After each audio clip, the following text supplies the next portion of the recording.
Querido don Joaquín, nuestro obispo emérito, nos sentimos gozosos de poder compartir esta Eucaristía de la Misa Crismal contigo, con todos vosotros, hermanos sacerdotes.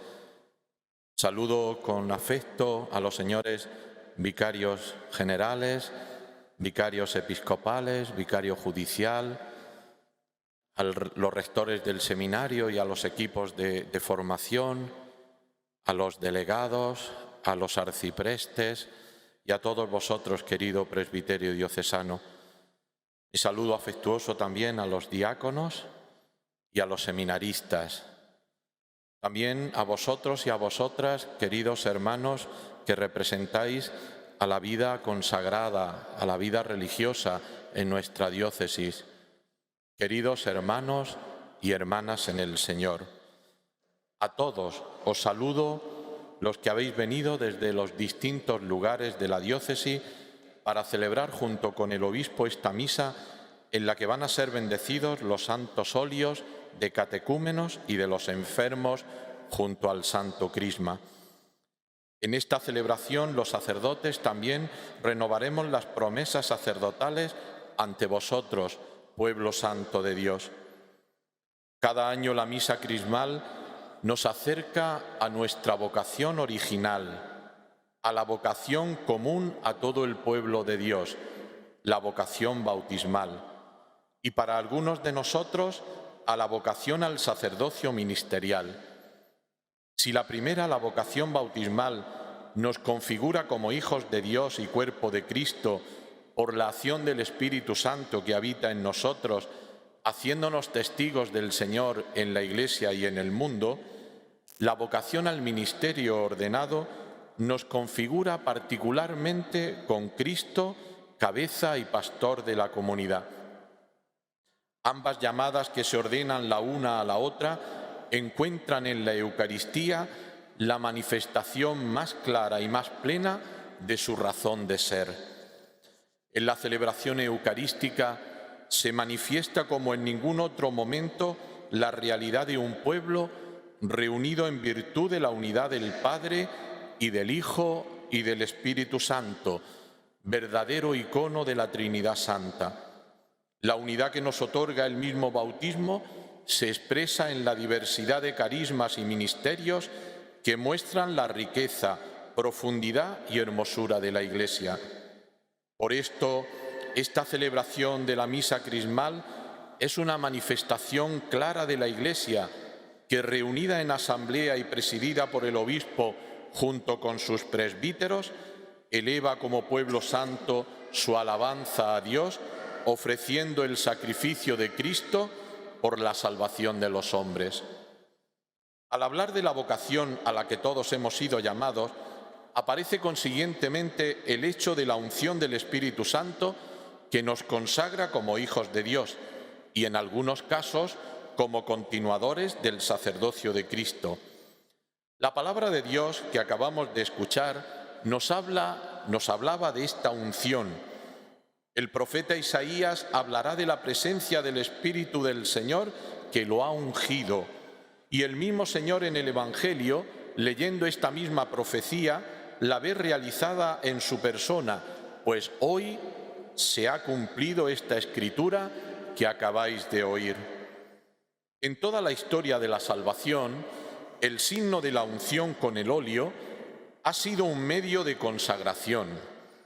Esta unción en el Antiguo Testamento ha prefigurado la plenitud del signo que se realizará en Cristo, el ungido por el Espíritu Santo y proclamado como el Hijo amado. También nosotros, por la resurrección del Señor, recibimos la unción que nos consagra como hijos y herederos de Dios. La unción del Espíritu Santo se derrama sobre toda la Iglesia, enriqueciéndola con dones diversos para ser testigo y sacramento del amor de Dios en medio del mundo. Y es que toda consagración, como nos dice la Escritura, es en orden a una misión.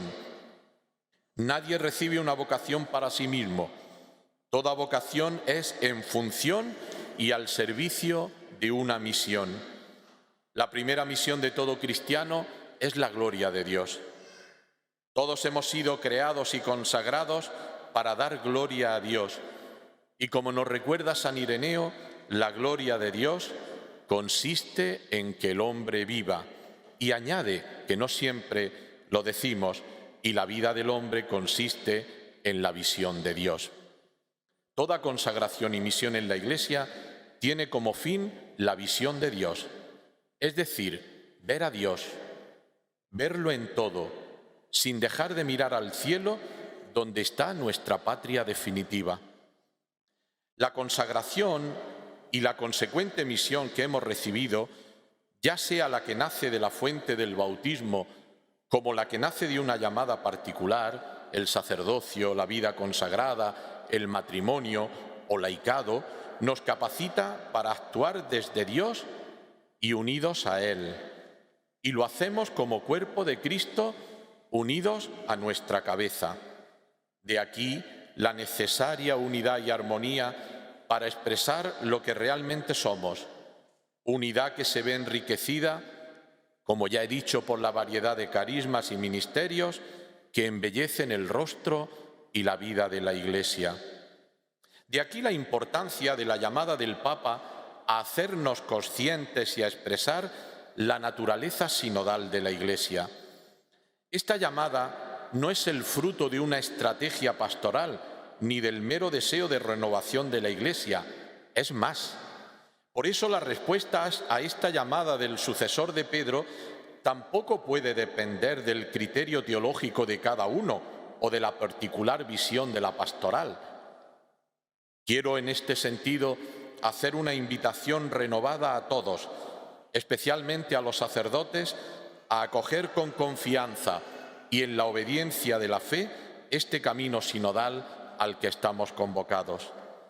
Cito una vez más a San Ireneo en el mismo tratado contra las herejías cuando dice: porque donde hay orden, allí hay armonía, y donde hay armonía, allí todo sucede a su debido tiempo, y donde todo sucede a su debido tiempo, allí hay provecho.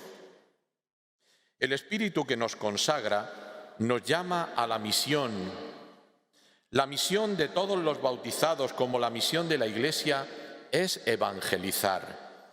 La Iglesia existe para evangelizar, nos decía San Pablo VI, es decir, para predicar y enseñar, ser canal del don de la gracia, reconciliar a los pecadores con Dios, perpetuar el sacrificio de Cristo en la Santa Misa, memorial de su muerte y resurrección gloriosa.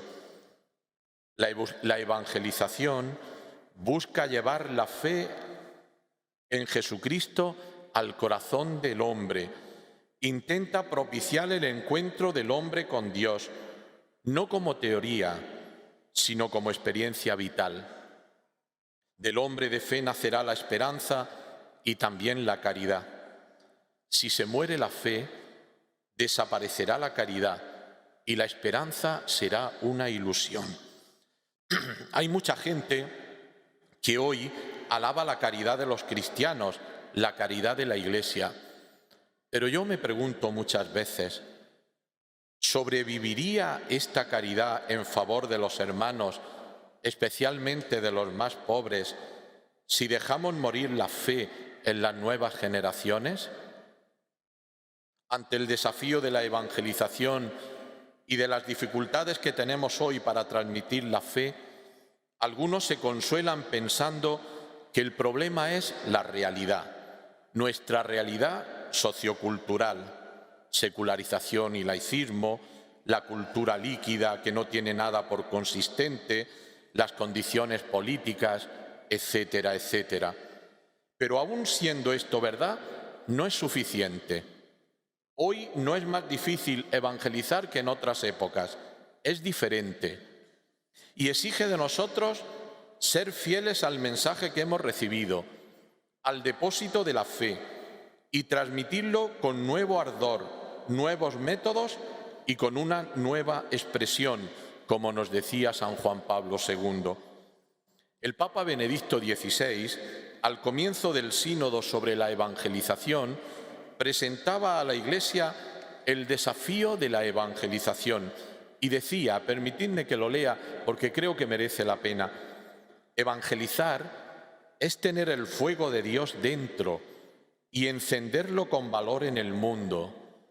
Ser evangelizador, se es evangelizador si se tiene en el corazón la conciencia de que es Dios quien actúa en la Iglesia y se tiene una pasión ardiente de comunicar a Cristo al mundo. Queridos hermanos, hoy estamos llamados a anunciar la verdad sobre Dios que se ha manifestado en Cristo Jesús, Señor nuestro, a transmitir el agua limpia del mensaje evangélico, ciertos que solo en Él está la salvación, que en el mensaje que nos anuncia la Iglesia está la verdad y el sentido del hombre y del mundo. Hace poco he leído una reflexión que os citaba también en el retiro de Cuaresma que me ha interpelado. Decía este autor: ¿acaso será tan poco atractivo el bien que nos hace falta jugar con el miedo al mal? ¿Por qué tenemos que anunciar defendiéndonos? ¿No es suficiente anunciar el bien con convicción y pasión, con humildad? ¿No tiene fuerza el bien para luchar contra el mal, el error y hasta la muerte? Dice San Pablo que en Él lo podemos todo, porque en Él hemos vencido. Aprendamos de los santos que nos han precedido y enfrentaron las dificultades propias de su época. En la misión de la Iglesia, los sacerdotes ocupan un lugar muy importante, pues hacen presente al Señor en medio de la comunidad como maestro, sacerdote y siervo. Este ministerio, que nació el primer Jueves Santo de la historia y nació de la voluntad y del corazón de Cristo, está llamado a perpetuarse hasta el final de los tiempos. Nosotros, queridos hermanos sacerdotes, que lo hemos recibido graciosamente y a pesar de nuestras debilidades, queremos renovarlo cada día. Hoy lo haremos de un modo solemne y público ante la Asamblea de la Iglesia y ante el Obispo, que nos recuerda el momento de nuestra ordenación sacerdotal. Por ello, como hago cada año, quiero detenerme en el significado de esta renovación de las promesas sacerdotales, y lo hago desde el agradecimiento más profundo al Señor por el don inmerecido de nuestro sacerdocio, y también desde el agradecimiento a tantos hermanos que cada día dejan su vida en el ejercicio del ministerio sacerdotal. Quiero tener muy presentes a los hermanos sacerdotes ancianos y enfermos. Son también para nosotros el rostro y la carne herida de Cristo sacerdote. Su vida, su testimonio y su modo de ejercer el ministerio, porque un sacerdote nunca deja de serlo, son preciosos para nuestra diócesis y para la Iglesia.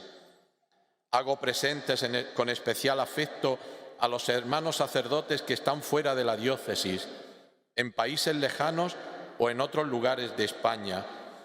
Los sentimos siempre y hoy especialmente muy cercanos, y sabemos que son la presencia de la diócesis de Getafe en la Iglesia universal. Tampoco quiero olvidar a los sacerdotes que pasan por alguna prueba espiritual, moral o vocacional. Los queremos rodear con nuestra oración y nuestro afecto. Y nos gustaría, al obispo le gustaría, poder acompañarlos. Juntos formamos un presbiterio, una fraternidad que es don y es sacramental porque nace del sacramento y no de nuestro deseo o de nuestro sentimiento.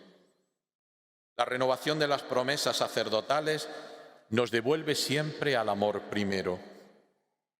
Necesitamos, queridos hermanos sacerdotes, volver al amor primero para experimentar el gozo de sentirse elegido, preferido, amado.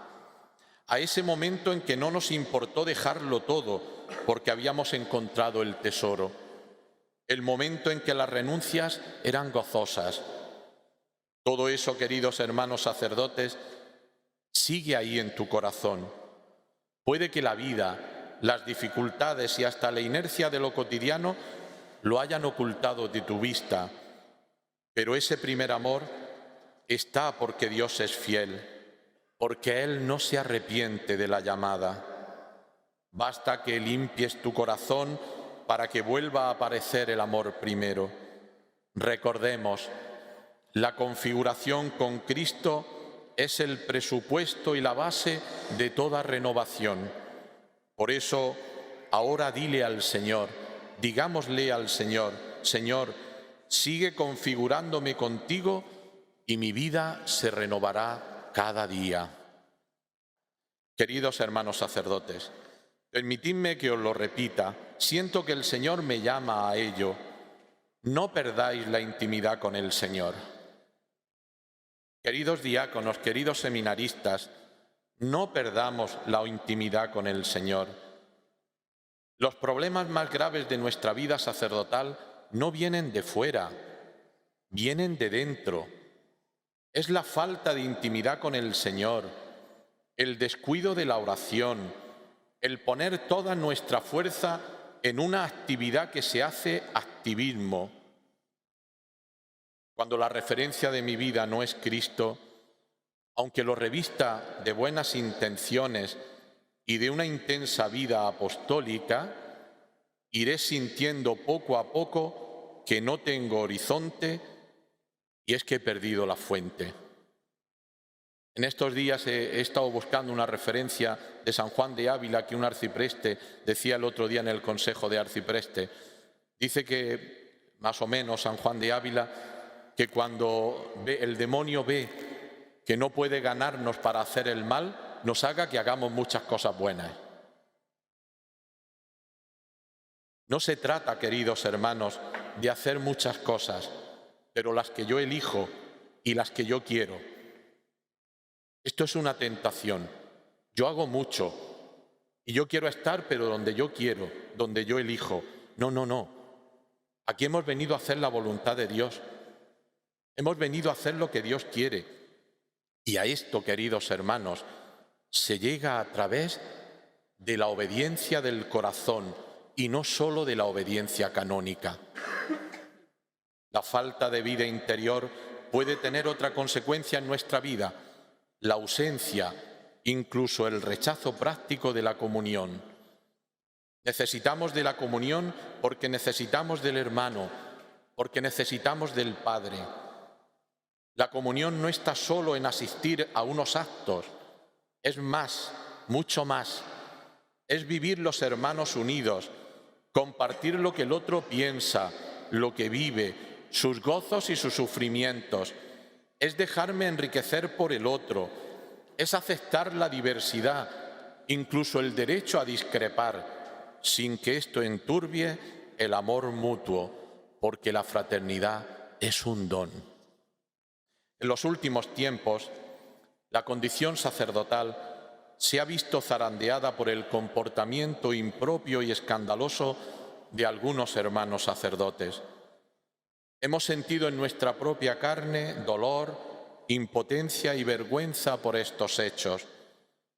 En este sentido son iluminadoras las palabras del Papa Francisco en la misa crismal del pasado año, cuando afirma: es verdad que hay algo de la cruz que es parte integral de nuestra condición humana, del límite y de la fragilidad, pero también es verdad que hay algo que sucede en la cruz que no es inherente a nuestra fragilidad, sino que es la mordedura de la serpiente, la cual, al ver al crucificado inerme, lo muerde y pretende envenenar y desmentir toda su obra. Mordedura que busca escandalizar. Esta es una época de escándalos. Mordedura que busca inmovilizar y volver estéril e insignificante todo servicio y sacrificio de amor por los demás. Es el veneno del maligno que sigue insistiendo: sálvate a ti mismo. Pidamos, queridos hermanos, que esta situación que vivimos sea una llamada a vivir nuestro sacerdocio con fidelidad, hondura y entrega. No quiero terminar estas palabras sin mirar a Ucrania y a todos los lugares de la tierra que sufren el azote de la guerra. En nuestra diócesis hay muchos hermanos y hermanas nuestras ucranianos. El padre Andriy, que está aquí y que preside esa comunidad ucraniana. Que Dios toque el corazón de los hombres para que se arrepientan de la violencia y abracen el gran don de la paz. Virgen María, Madre de la Iglesia y Madre de los sacerdotes, que a través de ti la divina misericordia se derrame sobre la tierra y el dulce latido de la paz vuelva a marcar nuestras jornadas. Mujer del sí, sobre la que descendió el Espíritu Santo, vuelve a traernos la armonía de Dios. Tú que eres fuente viva de esperanza, disipa la sequedad de nuestros corazones. Tú que has tejido la humanidad de Jesús, haz de nosotros constructores de comunión. Tú que has recorrido nuestros caminos, guíanos por la senda de la paz. Amén.